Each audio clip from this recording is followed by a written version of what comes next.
मन्दहासरुचिराननाम्बुजं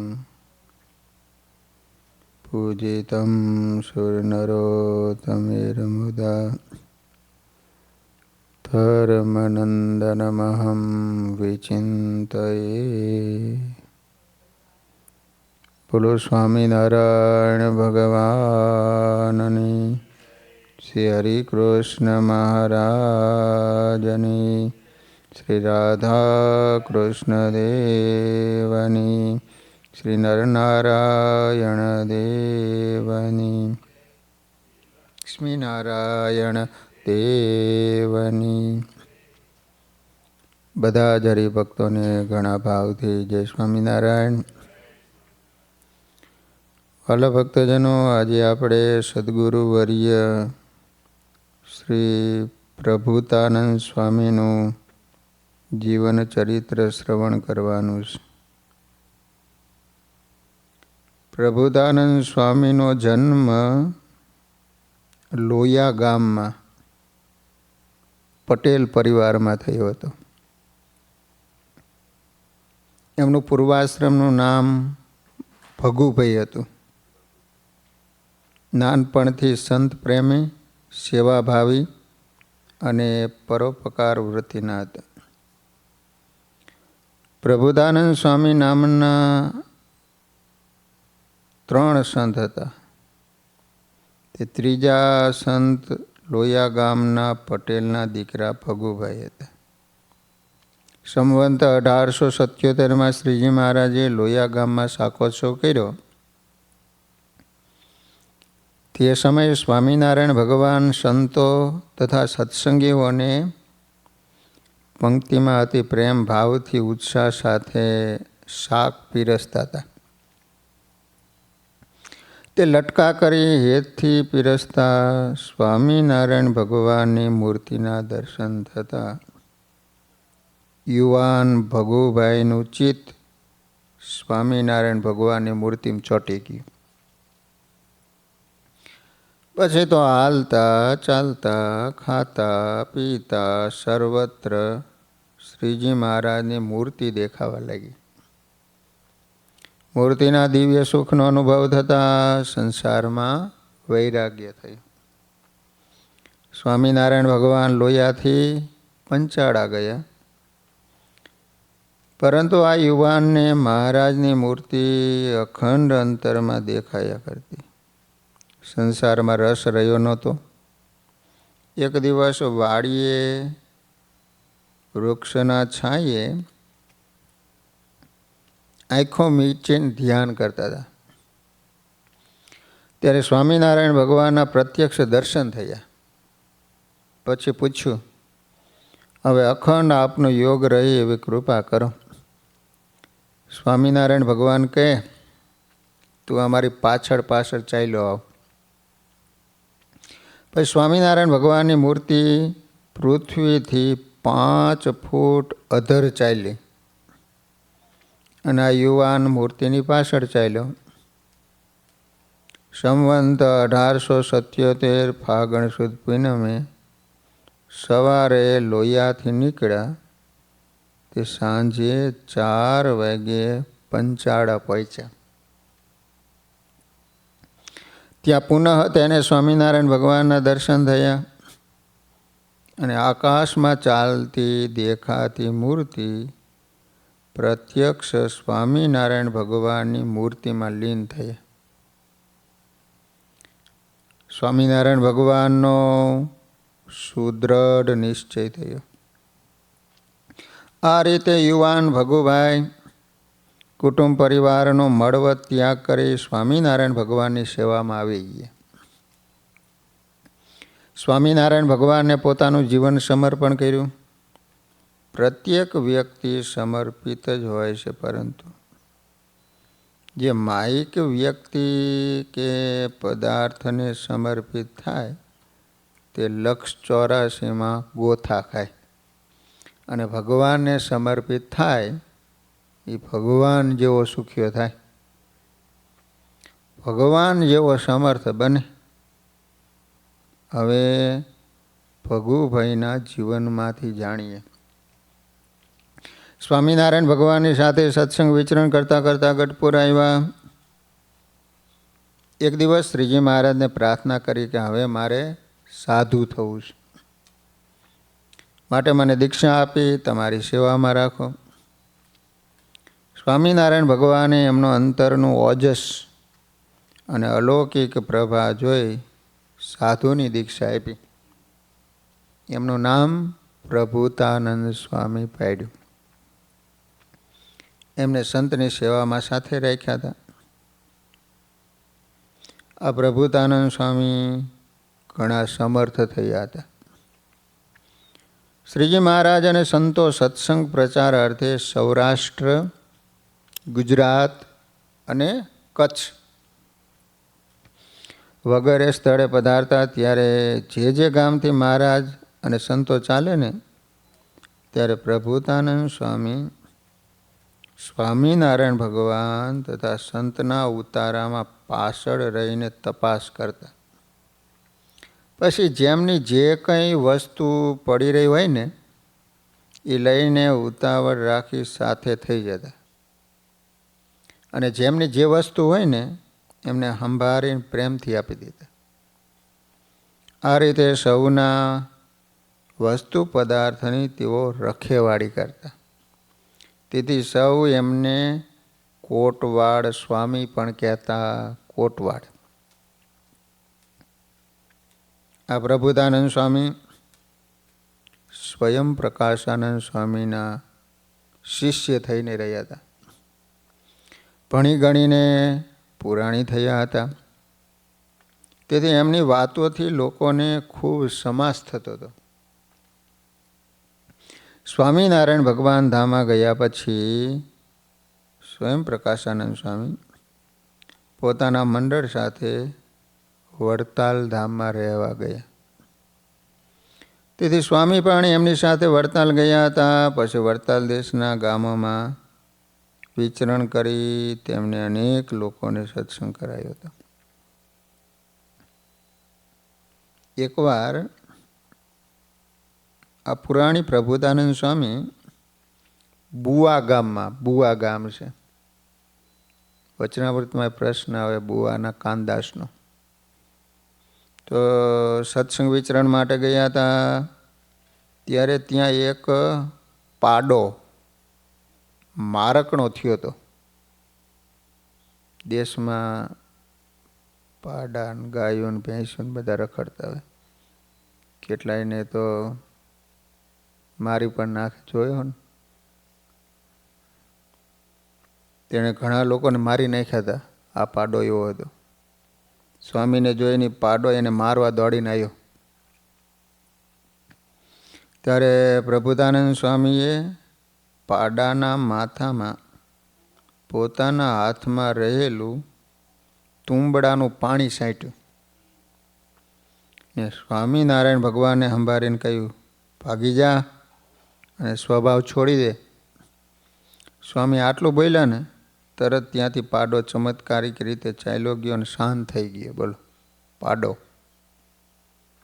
પછી સ્વામી બોલ્યા, હવે એને સ્વભાવ છોડી દીધો, એની આયુષ્ય 3 દિવસનું છે. લો, 3 દિવસ શાંતપણે ઊભો રહીશ. પછી પ્રભુ પ્રસાદીભૂત પાણી એના શરીર ઉપર સ્પર્શ્યું છે. તેથી સ્વામિનારાયણ ભગવાન એનો ઉદ્ધાર કરશે. એમ કહી સ્વામી બુવા ગામમાં સત્સંગ કરાવવા ગયા. પ્રભુતાનંદ સ્વામીએ કહ્યું હતું એમ 3જે દિવસે એ મારકડા પાડાએ દેહ છોડી દીધો. સ્વામી આવા સમર્થ હતા. લો, સ્વામીના યોગમાં આવનારા અનેક લોકોના કામ ક્રોધાદિક દોષો પણ ટળી જતા. આવા એ ભજનાનંદી અને સમર્થ સંત હતા. લો, સુરતમાં મંદિર થતાં રઘુવીરજી મહારાજે એમને સંવંત 1914 અને સંવંત 1917 સુકાનંદ સ્વામીને રઘુવીરજી મહારાજે સુરતમાં 4 મહિના રહેવા મોકલ્યા હતા ને સાથે ગાડી આપી હતી. તથા બલદાણાના પાર્ષદ સવાજી અને નરસંડાના પાર્ષદ નરસિંહભાઈ આ બંનેને ઢાલ તલવાર લઈને સ્વામીની સાથે સેવા મોકલ્યા હતા. એ વખતે સુરતના મહંત પ્રબોધાનંદ સ્વામીએ સુકાનંદ સ્વામીની ખૂબ સેવા કરી હતી. સ્વામીની પ્રસન્નતા મેળવી હતી ત્યારે સુરતમાં બરફી વગેરે ખૂબ જ મેવા મીઠાઈ આવતા. સુરતની બરફી એનો પાર રહેતો નહીં. તે પ્રબોધાનંદ સ્વામી બધું સુખમુનિને આપી દીધા અને તેઓ સૌ સંતો ભક્તોને ખૂબ જમાડતા. આ રીતે ત્યારે મોટા સદગુરુઓની વ્યવસ્થાઓ હતી અને મંદિરના મહંતો પણ ગુરુઓની મરજીમાં રહેતા હતા. સંવંત 1919 રઘુવીરજી મહારાજ અક્ષરવાસી થયા, પહેલા આચાર્ય. ત્યારે પ્રબોધાનંદ સ્વામી સુરતના મહંત હતા. એમની સાથે સેવામાં પુરાણી શ્યામસુંદર દાસજી સ્વામી હતા. પરંતુ એને સુરતનું પાણી હૈદું નહીં. તે સમાચાર 1921 વડતાલમાં પ્રબોધિની ઉત્સવ થયો એમાં આવ્યા. પછી ભગવત પ્રસાદજી મહારાજે, રઘુવીરજી મહારાજ પછી ભગવત પ્રસાદજી મહારાજ સંતોને કહ્યું, સુરતના મહંત પ્રબોધાનંદ સ્વામી ઘણા સુગ્ન અને સુશાંત સંત છે, પરંતુ એમની સાથે અત્યારે કોને મોકલીએ તો સૌ ભક્તોને સમાસ થાય. ત્યારે મોટેરા સંતોએ કહ્યું, સૂર્યપુર માહી મોકલા જેવા કિયા સંત મહાન છે એવા. સંત સવે કહ્યું શિર નામી યોગ્ય શૂન્યાતીતાનંદ સ્વામી. તેમણે સ્વામી નિત્યાનંદ પાસે ઘણા વર્ષ કર્યો છે નિવાસ. કૃષ્ણ જીવન દાસ પુરાણી એની પણ અતિ નિર્મળ વાણી. નિત્યાનંદજીને સેવનારા સંત એ પણ છે બહુ સારા. તે બેયને મોકલો ત્યાંય, થાશે પુષ્ટિ તો સુરતમાંય. પછી પ્રબોધાનંદ સ્વામીની મદદમાં શૂન્યાતીતાનંદ સ્વામી અને પુરાણી કૃષ્ણ જીવનદાસજી સ્વામીને મોકલ્યા હતા. આ ત્રણેય સંતોએ સાથે રહી સુરતમાં ખૂબ સેવા કરી. સમય જતાં સુરતમાં શિખરબંધ મંદિર પણ આ સંતોએ સાથે રહીને કર્યું. એમાં શૂન્યાતીતાનંદ સ્વામી મુખ્ય હતા. આજે પણ સુરતમાં જ્યાં નારાયણ મુનિ દેવ બિરાજે એ શિખરબંધ મંદિર શૂન્યાતીતાનંદ સ્વામીએ કરેલું. એકવાર આ પ્રબોધાનંદ સ્વામી 1932 બોટાદમાં આવ્યો. બોટાદ ત્યારે ગાડીમાંથી પડી ગયા ને ઘણું વાગ્યું હતું. છતાં પ્રબોધાનંદ સ્વામી અખંડ ભજન કરતા, દેહાતીત સ્થિતિમાં વર્તતા. બોટાદના ભક્તોએ પ્રબોધાનંદ સ્વામીને બોટાદ મંદિરમાં જ રાખ્યા. ત્યારબાદ શ્રીજી મહારાજે એમને થોડા દિવસમાં દિવ્ય દર્શન આપ્યા અને કહ્યું, કાલે અમે તમને અમારા ધામમાં તેડી જઈશું. તેથી સ્વામીને ખૂબ આનંદ થયો. પછી બોટાદ મંદિરમાં સંવંત 1932 ચૈત્ર સુદ બીજના દિવસે સ્વામિનારાયણ ભગવાને સ્વામીને દિવ્ય દર્શન આપ્યા. તે સમયે આ પ્રબોધાનંદ સ્વામી અતિ સામર્થ્ય જણાવી અક્ષરધામના અધિપતિની અખંડ સેવામાં અક્ષરધામમાં ગયા હતા.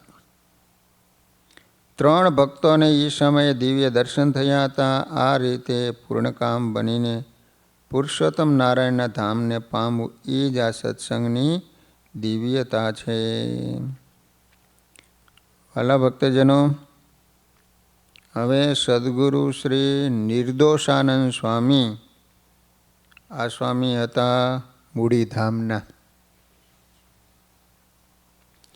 મંજુકેશાનંદ સ્વામી નંદમાળામાં કહે છે કે નિર્દોષાનંદ તે પવિત્ર, નિર્દ્વંદાનંદ જન મિત્ર. આ નિર્દોષાનંદ સ્વામી અતિશય પવિત્ર હતા. મૂડીના શાંત સ્વભાવના હતા. નિષ્કામી, નિર્મોહી અને સદા સૌનું હિત ઈચ્છનારા હતા. ભગવાન સાથે ગામડે ફરતા હો, મુમુક્ષુને ઉપદેશ કરતા. અનેકને ભવબંધનથી મુક્ત કરતા આવા નખશીખ નિર્દોષતાની મૂર્તિ સમાન નિર્દોષાનંદ સ્વામીનું જીવન નેહથી નિહાળીએ. શ્રીજી સાથે બહુ ગામમાં ફરતા સત્સંગકાજ મુમુક્ષુને ઉપદેશ આપતા એને ભેટાડતા ભગવંત. જેમ પોતાના દીકરાનું સન્માન થાય એ બાપને બહુ ગમે, એમ કોઈ સંતનું સન્માન કરે કે સંતોના ગુણગાન ગાય ને એ ભગવાનને બહુ ગમે. આ નિર્દોષાનંદ સ્વામી એવા સંત છે કે એના ગુણગાન ગાઈશું તો ભગવાન આપણા પર બહુ રાજી થશે. જે સંત દ્વારા અનેકને ભગવાનનો ભેટો થયો હતો એવા સદગુરુ નિર્દોષાનંદ સ્વામી સદગુરુ બ્રહ્માનંદ સ્વામીના શિષ્ય હતા. સદગુરુ નિર્દોષાનંદ સ્વામીને અનેકવાર સ્વામિનારાયણ ભગવાન દર્શન આપતા, સાથે રહેતા અને સ્વામીના સર્વે વચન સ્વામિનારાયણ ભગવાન સત્ય કરતા. એવા વિરલ વિભૂતિ સંતનો જન્મ ક્યાં થયો હતો, કેવી રીતે સંત બન્યા, એમના દ્વારા ભગવાને કેવા કેવા કાર્યો કર્યા એ હવે આપણે વિચારીએ. નિર્દોષાનંદ સ્વામીનો જન્મ રાજસ્થાનમાં આવેલા મારવાડ પ્રદેશમાં મોરચંદ ગામમાં રાજપૂત જ્ઞાતિમાં થયો હતો. લો, રાજસ્થાનમાં જન્મ સ્વામીનો થયેલો. સ્વામિનારાયણ ભગવાનના મહાસુરવીર અને હજુરી પાર્ષદ ભગુજીના હગા કાકા થતા. લો, મહારાજને રહેતા ને ભગુજી, એના હગા કાકા, કારણ કે ભગુજી પણ મારવાડના જ હતા, રાજસ્થાનના રાજપૂત જ્ઞાતિ. મીરાબાઈના વંશજ અને પરમ વૈષ્ણવ હતા. લો, એમનું પૂર્વાશ્રમનું નામ અંબરાજી હતું. નિર્દોષાનંદ સ્વામી ચાલોર વગેરે 6 ગામના એ રાજવી હતા. લો, સામાન્ય નહોતા. તેઓ બાલ્ય અવસ્થા સત્સંગ અને ભગવત પ્રાપ્તિની ઈચ્છાવાળા હતા. ઇન્દ્રિયો અંતઃકરણ જીતી બાળપણથી ભજન ભક્તિમાં તત્પર રહેતા હતા. અચાનક એમના નાના ભાઈ એક પુત્રને મૂકીને સ્વર્ગવાસી થયા. અમરાજીએ ભાઈના પુત્રને લાડકોડથી પાડી પોષી મોટો કર્યો. આ એમનો ભત્રીજો અતિ તોફાની સ્વભાવનો હતો, પરંતુ ભાઈ હયાત ન હોવાથી સમજી વિચારીને અમરાજી રાજવી હોવા છતાં એ પુત્રનું ઘણું સહન કરતા. સમય જતાં એના ભત્રીજાના યોગ્ય જગ્યાએ લગ્ન કર્યા. એના પુત્ર વધુ ખૂબ ગુણિયલ હતા, ભગત હતા, પરંતુ આ એનો ભત્રીજો એને ખૂબ ત્રાસ આપતો. એ પણ દારૂ પીવે એવો આગ્રહ રાખતો. લો, છતાં એના પત્ની સહન કરી સંસાર ચલાવતા. એમને ત્યાં એક પુત્રનો જન્મ થયો, એ પણ 10 વર્ષનો થયો. એકવાર અંબરાજી મંદિરે દર્શન કરી રાજ દરબારમાં આવતા હતા. એ વખતે એનો ભત્રીજો એની પત્નીને મારી નાખવા કટાર લઈ છાતી ઉપર ચડી ગયો અને કહ્યું, કાં દારૂ પી, નહીં તો આ તને મારી નાખું. તે આક્રંદ કરતી હતી. તે જોઈ 10 વર્ષના દીકરાએ દોડી અમરાજીને કહ્યું, આપા જલ્દી આવો, નહીં તો મારો બાપ મારી માતાને મારી નાખશે. અમરાજી દોડતા એના ઘરે ગયા. નિર્દોષ પુત્રવધૂને પરેશાન કરતા જોઈ અમરાજીના અંતરમાં અતિશય ક્રોધ વ્યાપ્યો. કારણ કે લિમિટ વટાવી ગયો ને, બીજું જ બધું સહન કરતા હતા. નાનપણથી તોફાની થતો. મ્યાન શોથી તલવારનો ભત્રીજા ઉપર ઘા કર્યો. તલવાર એ રીતની વાગી કે ત્યાં જ એનું મોત થઈ ગયું. ઈશ્વરની ગતિ અકળ હોય, ઘટના જે બનવાની હતી બની ગઈ, પરંતુ અમરાજીના અંતરમાં પછી ખૂબ પસ્તાવો થયો. હવે હું સમાજમાં શું મોઢું દેખાડીશ? આ જીવતર કરતાં તો મોત મીઠું કરવું એ શ્રેષ્ઠ છે. આમ વિચારી અમરાજી રાજ દરબારમાં ન જતા આત્મહત્યા કરવાની ઈચ્છાથી સીધા શિવ મંદિરમાં ગયા. ત્યાં શિવ પૂજન કરી હાથમાં કટાર લઈ જ્યાં પેટમાં મારવા જાય ને ત્યાં પૂજારીએ અમરાજીનો હાથ ચાલી લીધો. તેઓ કે હ રાજવી, આત્મહત્યા કરવાથી કોઈનું રૂડું થતું નથી. મોંઘો મનુષ્ય દેહ આમ પાડી ન દેવાય. કોઈ મોટા પુરુષને ગોતો અને કંઈ એમ કરશો ને તો તમારા પાપનું પ્રાયશ્ચિત થશે, જન્મ સફળ થશે. પૂજારીની આ વાત અમરાજીને સત્ય લઈ ગયો. ભાઈ અમરાજી રાજકાર ભાર પોતાના ભાયાતોને સોંપી મોટા પુરુષની શોધ માટે તીર્થયાત્રા કરવા માટે નીકળી ગયા. ફરતા ફરતા જુનાગઢ આવ્યા. ત્યાં એને સ્વામિનારાયણ ભગવાનનું નામ સાંભળ્યું. તેઓ ગઢપુરમાં રહે છે, અનેકના તારણહાર છે, મહાસમર્થ છે, અનેક લોકો એને પરમેશ્વર માને છે એવી એની પ્રતીતિ થઈ. આ રીતે સ્વામિનારાયણ ભગવાનના ગુણગાન સાંભળી અમરાજી ગોતતા ગોતતા ગઢપુર આવ્યા. લો દાદા ખાચરના દરબારમાં પ્રવેશ્યા. તે સમયે સ્વામિનારાયણ ભગવાન દરબારગઢમાં લીમડા નીચે પરમહંસોની સભા કરીને બેઠા હતા. પ્રેમાનંદ સ્વામી કીર્તન ગાતા હતા. મેં તો ગુનેગાર તેરા રે હો સ્વામીન મેરા, હું ગુનેગાર તેરા કીર્તાર દે શરણ ચરણ કેરા રે, અધમ વધારણ પતિત જન પાવન મેટત ભવ ફેરા રે, એહી બિરુદ ઘનશ્યામ સુની તેરા, કિનો ચરણ ડેરા રે, પ્રેમાનંદ કે પ્રભુ ભવ સાગર તે પાર કરો બેરા રે. આ પદ સાંભળતા જ અમરાજીના અંતરમાં રોમાંચ થયો. અંતરથી પસ્તાવો થયો. આંખમાંથી આંસુની ધારા વહેવા લાગી. સ્વામિનારાયણ ભગવાને ઊભા થઈ એમને પાસે બોલાવ્યા, ભાવથી ભેટ્યા, એના તમામ ગુના માફ કર્યા. આજે અમરાજીના અંતરમાં અલૌકિક આનંદ પ્રગટ્યો, જન્મ સફળ થયો એવો એનો અનુભવ થયો. પછી અમરાજી સદાયને માટે સ્વામિનારાયણ ભગવાને જીવન સમર્પણ કર્યું. સદાયને માટે સત્સંગની સેવામાં રહી ગયા. સત્સંગનો દિવ્ય માહોલ, પ્રગટ પ્રભુનું સાનિધ્ય, મોટા સંતનો સંગ થવાથી અમરાજીના અંતરમાં અલૌકિક આનંદ લહેરાયો.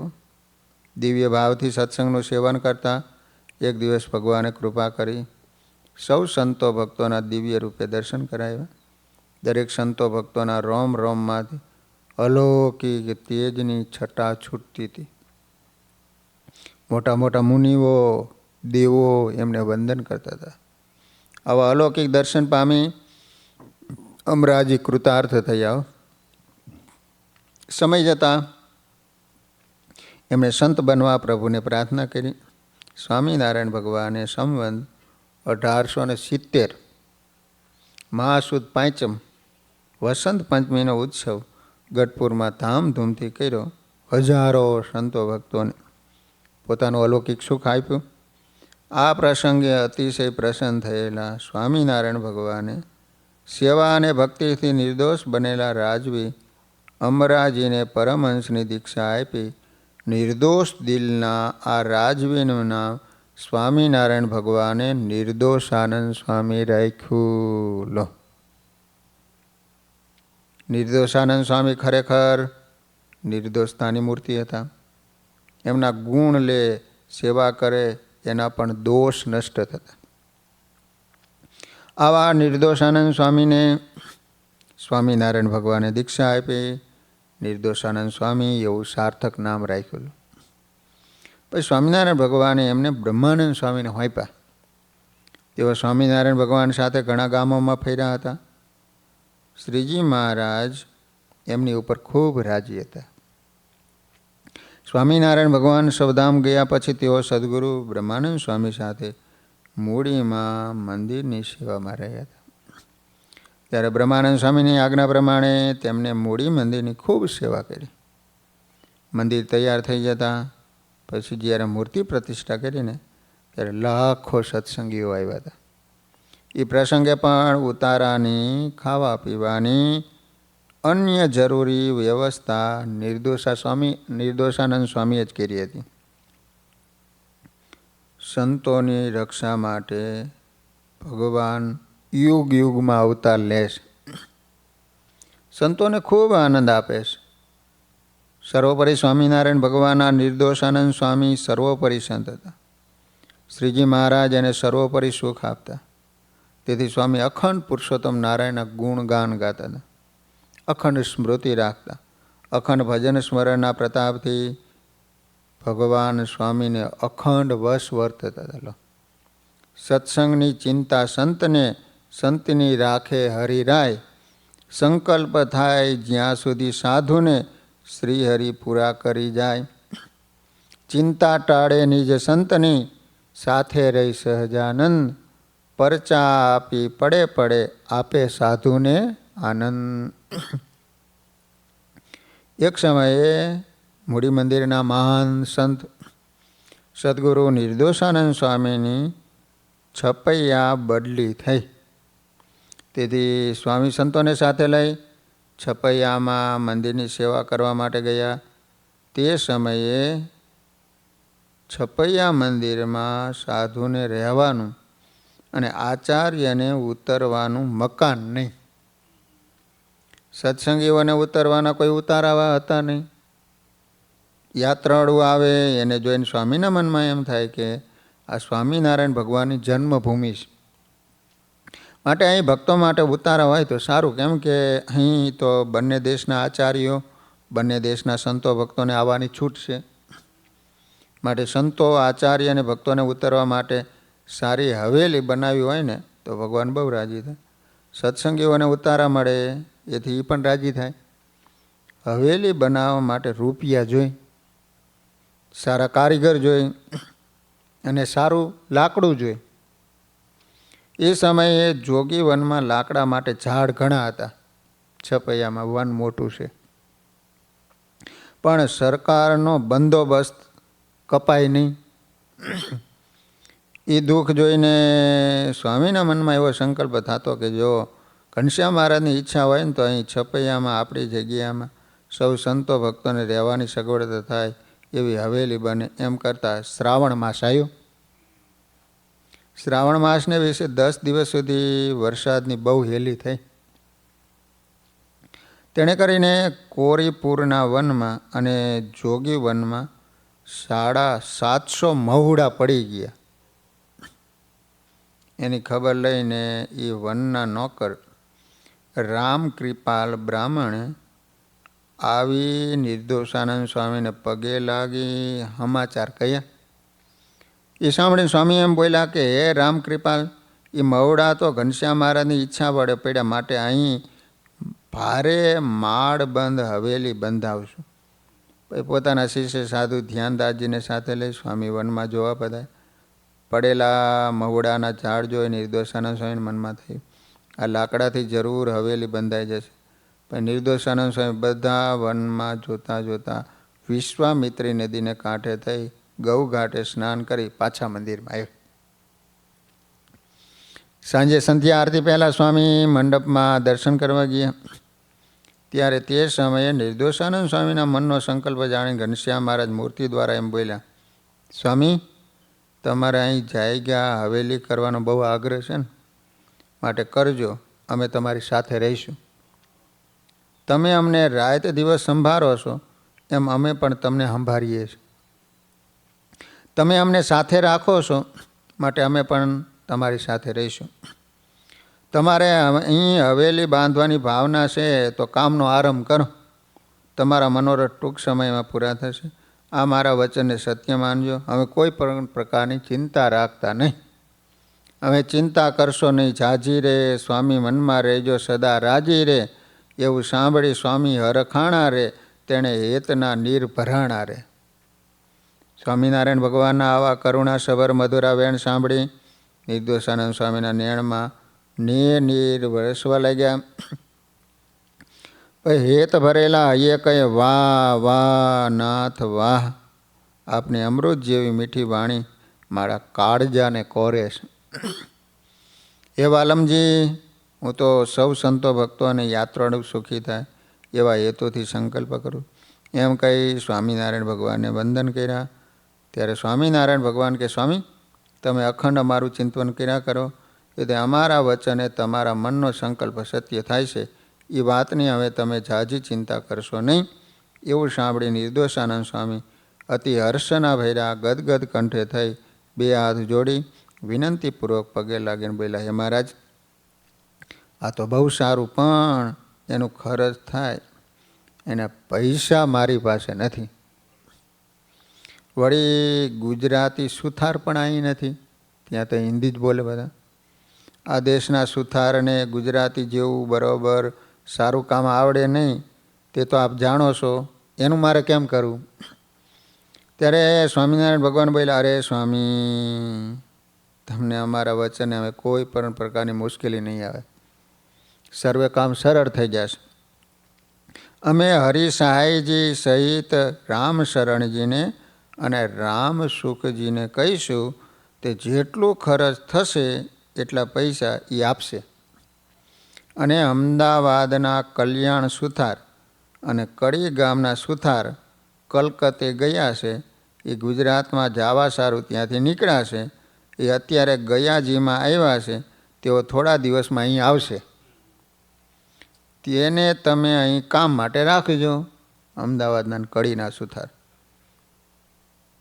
આવા સ્વામિનારાયણ ભગવાનના વચન સાંભળી સ્વામી તો બહુ પ્રસન્ન થયા. પછી શ્રી હરિ અદ્રશ્ય થઈ ગયા. તરત નિર્દોષાનંદ સ્વામી રામ શરણજી પાસે ગયા અને બધી વાત કરી. હો, ત્યારે એમણે કહ્યું કે હા સ્વામી, અમને પણ હમણાં જ ઘનશ્યામ મહારાજ દર્શન દઈને કહ્યું, માટે તમો હવે હવેલી કરવાનું કારખાનું સુખેથી ચલાવજો. તમારે જે કાંઈ જોઈએ ને અમને કહેજો, કોઈ વાતની હરકત રાખશો નહીં.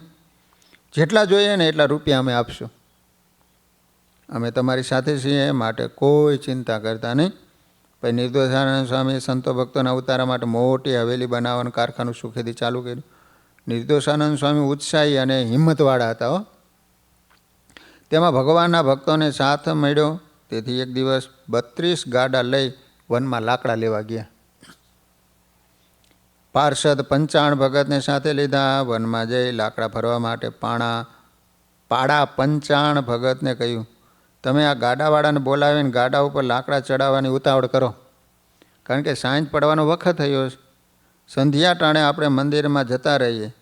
એવું સ્વામીનું વચન સાંભળી 55 ભગતે ગાડીવાળાઓ પાસે જઈને કહ્યું, તમે સૌ પોતપોતાની ગાડીમાં લાકડા ચડાવવા માંડો, કેમ કે સાંજનો સમય થયો, સંધ્યા આરતી પહેલાં મંદિરમાં સૌ પહોંચી જઈએ. ત્યારે ગાડીવાળા બોલ્યા, ભગત, અમારે આવા મોટા ભારે લાકડા ઉપાડવાનો કરાર નહોતો, ફરી ગયા, માટે અમે નહીં ચડાવીએ. એમ કહીને સૌ ગાડીવાળાએ સંપીને લાકડા ચડાવવાની ના પાડી દીધી. મારે 32 ગાડાવાળા. તે નિર્દોષાનંદ સ્વામી સુદ્ધા સૌ ઉદાસ થઈ ગયા. હવે આવા મોટા ભારે લાકડા આ ગાડા ઉપર કોણ ચડાવશે? એ ચિંતામાં નિર્દોષાનંદ સ્વામી એક મહુડાના વૃક્ષ તળે બેઠા. એ સમયે શ્રીજી મહારાજે પોતાના સંત ભક્તની સહાય કરવા માટે બાલ સ્વરૂપે નિર્દોષાનંદ સ્વામીને દર્શન આપ્યા. બોલ્યા, સ્વામી, તમે મને કેમ સાંભળતા નથી? થોડું દુઃખ કે થોડું સુખ હોય ત્યારે તો ભગવાન સાંભળે, પણ અચાનક અતિ સુખ કે દુઃખ આવી જાય ત્યારે ટેન્શન ચિંતામાં ભક્ત ભગવાનને સાંભળવા સમર્થ રહેતો નથી. આ દુઃખદ વાત છે. ઝાઝા સુખમાં કે ઝાઝા દુઃખમાં ભગવાન ભજી શકાતા નથી. બીજું, માંદો અને મુસાફર બંને હાવ નવરા હોય છતાં એનાથી પણ ભજન થઈ શકતું નથી. સ્વામીની ચિંતા જાણીને સ્વયં ભગવાને દર્શન આપી કે અમને કેમ ભૂલી ગયા? તમે મને કેમ સાંભળતા નથી? એમ થોડોક ઠપકો આપ્યો. પછી કહે, ચાલો ઊભા થાવ, એક અમે અને આ 5-6 જણ તમે આપણે સાથે મળી લાકડા ચડાવી. એમ કહી 2 કૂણી કાકડીઓ આપીને સ્વામિનારાયણ ભગવાન અદૃશ્ય થઈ ગયા. સ્વામિનારાયણ ભગવાને દર્શન આપ્યા દીધી. સ્વામીની હિંમત આવી. પોતાના શિષ્ય સાધુ મુક્ત જીવનદાસને કહ્યું, ચાલો એ ન આવે તો પીડા રે, આપણે એકલા લાકડા ચડાવીએ.